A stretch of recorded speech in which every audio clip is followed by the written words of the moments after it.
Selamat pagi adik-adik. Di sini perkenalkan, saya guru baru di SMK Swasta Harapan Mandiri, dipercayakan untuk membawa mata pelajaran Administrasi Infrastruktur Jaringan. Saya berharap saya dapat menyampaikan materi ini dengan baik dan benar kepada adik-adik semuanya, sehingga adik-adik nanti punya bekal pengetahuan mengenai infrastruktur jaringan, khususnya di bagian administrasinya.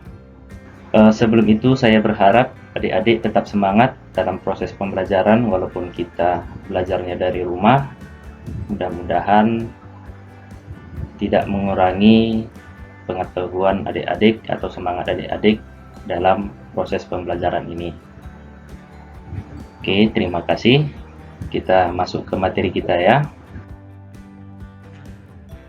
Pahami dulu apa itu administrasi infrastruktur jaringan. Nah, mata pelajaran ini nantinya memiliki kompetensi dasar mengenai bagaimana mengevaluasi virtual LAN pada jaringan, kemudian bagaimana mengkonfigurasi virtual LAN tersebut. Nah, tujuan dari pembelajaran ini nantinya adik-adik bisa atau diharapkan dapat menyimpulkan virtual LAN pada jaringan dengan benar dan menilai virtual LAN pada jaringan dengan tepat. Infrastruktur jaringan, gitu ya. Network infrastruktur atau infrastruktur jaringan merupakan sebuah kumpulan sistem komputer yang saling dihubungkan oleh berbagai macam bagian dari sebuah arsitektur telekomunikasi.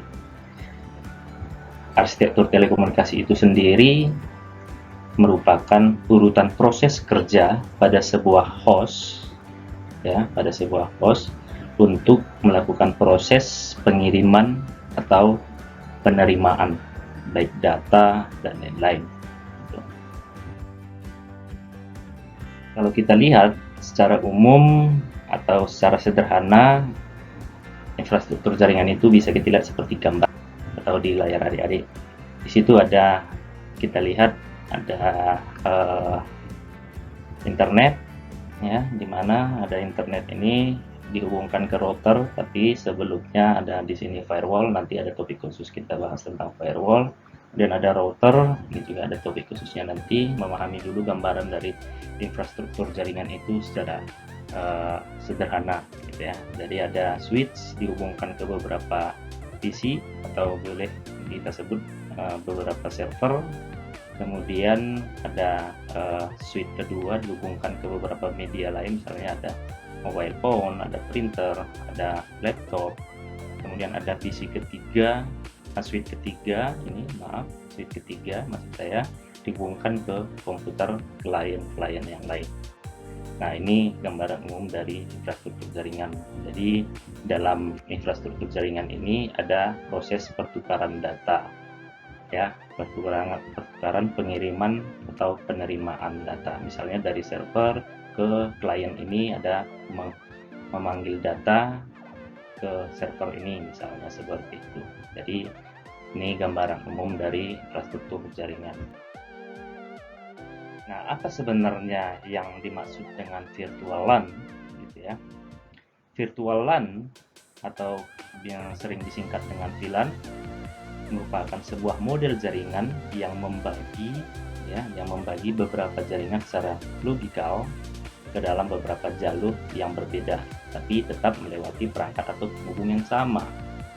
Nah, VLAN ini memungkinkan beberapa jaringan, ya, internet protokol atau IP, dan jaringan-jaringan kecil atau kita sering sebut dengan subnet berada dalam jaringan switch yang sama.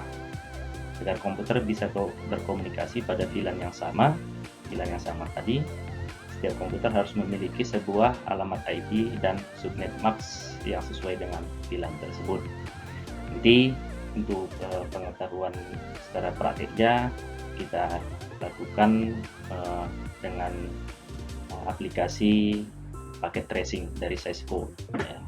Nanti saya akan berikan beberapa tutorial atau model pembelajaran secara live untuk memahami bagaimana membuat virtual LAN ini di paket tracer Cisco. Prinsip utama dari VLAN ini yaitu mengisolasi traffic di lapis data tanpa membatasi batasan pada port fisiknya. Nah, kalau kita lihat di gambar ini, ya, adik-adik bisa lihat bahwa ada jaringan yang sama, ya, jaringan yang sama, akan tetapi dibagi menjadi dua grup, sehingga ketika ada broadcast atau data dari domain pada salah satu grup tidak akan mempengaruhi grup yang lain. Jadi fungsi VLAN itu membagi satu jaringan tadi menjadi beberapa grup. Nah, seperti itu konsepnya. Nah, perbedaan LAN dan virtual LAN, ya, kalau LAN dia secara bekerja pada domain atau broadcast tunggal, sedangkan di sisi lain VLAN bekerja pada beberapa domain broadcast. Kemudian kalau pada jaringan LAN, paket dikirim pada seluruh jaringan yang sama, sementara pada VLAN, paket dikirim ke setiap perangkat pada domain jaringan broadcast tertentu. Nah, ilustrasinya seperti gambar sebelah kiri ini, adik-adik bisa lihat bahwa lokal komputer, file server, desktop, database dihubungkan dengan LAN, ya, jadi tunggal, gitu ya, tunggal.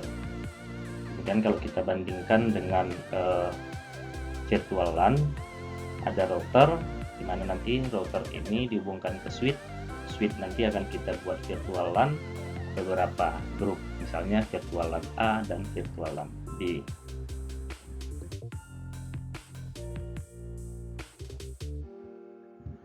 Pasti ada alasan kita menggunakan virtual LAN, gitu ya. Sebuah PC akan mengirimkan broadcast pada saat PC tersebut misalnya baru terhubung ke LAN. Nah, mengirimkan semacam paket ke semua PC agar PC-PC yang lain, ya, tahu bahwa PC yang baru kita hubungkan tadi terhubung dengan PC-PC yang lain. Nah, bayangkan kalau misalnya semakin banyak PC dalam sebuah jaringan, maka akan semakin banyak juga broadcast traffic yang terjadi di dalam jaringan tersebut. Dalam hal ini bisa disebut broadcast domain. Tentu hal tersebut akan memakan banyak bandwidth yang akan berpengaruh pada performa dari jaringan. Nah, VLAN di sini bekerja untuk memisahkan broadcast domain yang besar ke beberapa broadcast domain yang kecil. VLAN, makanya kita menggunakan virtual LAN sehingga nanti performa jaringan itu bisa lebih stabil lagi. Contoh dari penggunaan virtual LAN ini, misalkan kita memiliki atau menghubungkan 100 PC dalam satu LAN. Pada saat terjadi broadcast, tentunya tiap PC akan mengirim paket ke 9 PC lain. Misalnya kita hubungkan satu PC, maka 99 PC yang lain akan menerima broadcast bahwa ada satu PC yang terhubung. Dan bisa saja beberapa PC mengirimkan broadcast di waktu yang bersamaan. Jadi ada bisa saja misalnya PC 1, PC 2, PC 3 lagi sedang merequest broadcast dari PC yang lain. Jadi ada beberapa broadcast yang waktu bersamaan itu menerima atau mengirim broadcast atau data. Tentunya nantinya jika hal tersebut terjadi, maka bandwidth akan banyak terkuras. Untuk itu perlu kita bagi misalnya yang 100 PC tadi menjadi 5 virtual LAN. Jadi masing-masing memiliki 20 PC. Nah, bayangkan saja kalau misalnya yang tadinya tanpa virtual LAN 100 PC langsung melakukan broadcast ke 99 PC. Nah, kalau misalnya kita menggunakan 5 virtual LAN dalam 100 PC tadi, maka 20 PC ya dalam satu virtual LAN, maka satu broadcast bisa melakukan broadcast ke 19 PC yang lain. Begitu juga dengan VLAN yang kedua, ketiga, keempat, dan seterusnya. Jadi lebih memungkinkan performa dari jaringan itu tetap stabil gitu. Nah, untuk itu bisa kita simpulkan bahwa virtual LAN memberikan sebuah metode untuk membagi suatu basic network ke banyak broadcast domain. Broadcast domain ini biasanya sama dengan batas IP subnet. Tiap subnet mempunyai satu virtual LAN. Nah, virtual LAN membolehkan banyak virtual LAN berdampingan dalam sebuah basic LAN atau switch.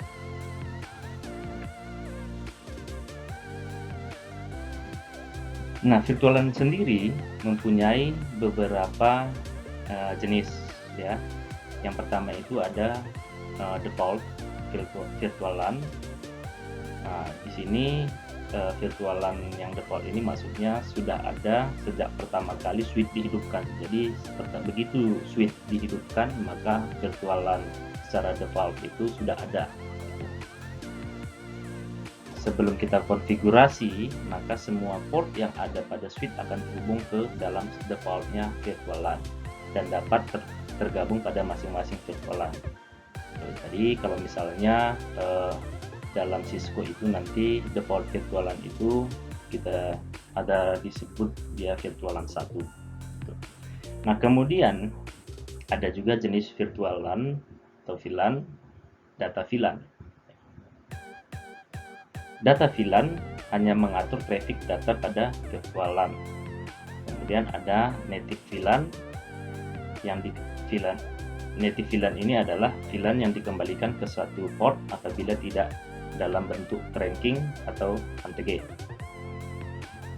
Kemudian ada voice VLAN yang mendukung VoIP dan dikhususkan untuk komunikasi data suara pada virtual LAN. Kemudian ada manajemen virtual LAN. Virtual LAN yang dikonfigurasi untuk manajemen switch. Jadi ada 5 jenis virtual LAN. Ya, yang pertama tadi default virtual LAN, data virtual LAN, native virtual LAN, voice virtual LAN, manajemen virtual LAN. Jadi nanti ini semuanya boleh kita simulasikan dengan paket tracer. Ya.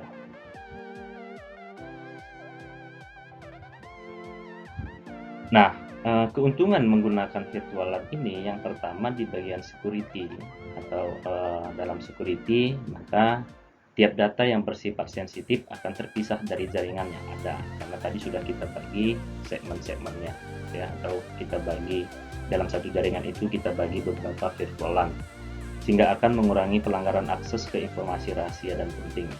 Kemudian ada cost reduction atau pengurangan biaya. Ya, dengan adanya virtual LAN ini maka biaya yang mahal untuk upgrade jaringan ya akan bisa dikurangi, kemudian penggunaan bandwidth juga akan semakin efisien. Kemudian high performance, ya tadi kita tahu bahwa jika pada contoh yang 100 PC tadi ya jaringan akan semakin banyak menguras bandwidth dengan hanya mengandalkan LAN. Tapi dengan virtual LAN kita bagi menjadi 5, maka penggunaan atau performa bandwidth itu akan semakin tinggi ya, semakin stabil. Kemudian broadcast storm mitigation, ya, ini nanti dapat mengurangi jumlah peralatan yang berpartisipasi dalam broadcast. Improve IT state efficiency, ya dapat memudahkan pengolahan jaringan karena pengguna dengan kebutuhan jaringan yang sama akan berbagi virtual LAN yang sama. Jadi pengguna yang sama akan berbagi virtual LAN yang sama. Kemudian simple project or application management, memudahkan pengolahan sebuah project atau kerja karena memiliki fungsi-fungsi yang terpisah dari walaupun memiliki jaringan yang sama tapi fungsi-fungsinya bisa kita bedakan dengan. Nah, kalau ada kelebihannya pasti ada kelemahannya gitu ya. Nah, salah satu kelemahan dari virtual LAN adalah tidak mampunya virtual LAN tersebut meneruskan paket dari satu virtual LAN ID ke virtual LAN ID yang lain. Tujuannya memang tadinya untuk mengurangi broadcast domain sehingga jaringan bisa stabil. Jadi ini kelemahannya. Jadi tidak bisa meneruskan paket dari virtual LAN dengan ID yang berbeda ya. Jadi sesama ID virtual LAN bisa mengirimkan atau meneruskan paket, tapi kalau berbeda ID dia tidak bisa. Ya, demikian adik-adik materi kita, mudah-mudahan dapat dipahami. Nanti di dalam media classroom ada beberapa pertanyaan, nanti adik-adik bisa jawab. Terima kasih, salam sehat.